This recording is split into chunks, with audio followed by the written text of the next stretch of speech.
Hi, welcome to the Greater Baton Rouge Skinny, brought to you by the Greater Baton Rouge Association of Realtors, where we dig into the most recent numbers from our market. Although low supply and tight credit standards are still hurdles to recovery, prices continue to rise in most areas. Job growth has strengthened lately, but wage growth has not quite kept pace with the price gains we've seen.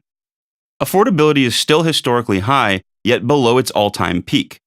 Eager consumers should continue to monitor inventory levels closely, as we do anticipate increases.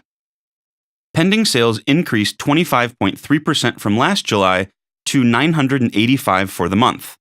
Attractive affordability levels, along with other forces, drove purchase agreement levels higher. But headline sales figures can sometimes mislead, so it's worthwhile to assess market performance on a segment-by-segment or area-by-area basis. Even though the number of active listings fell from last year, many consumers are still finding more homes that meet their needs in their areas. Inventory levels market-wide were down 9.8% to 4,003 units. Don't expect that trend to continue in the coming months, since seller activity and new construction activity are both expected to rise.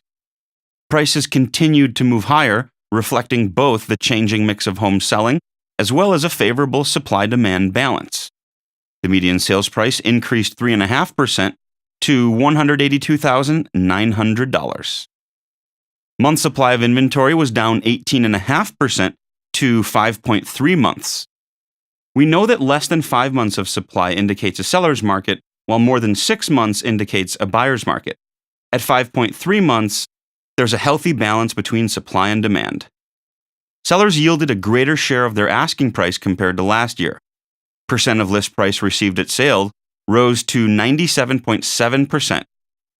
The U.S. Department of Commerce reported that GDP grew at a 4% annual rate in the second quarter. Consumer spending rose 2.5%, which is encouragingly in tandem with savings rates.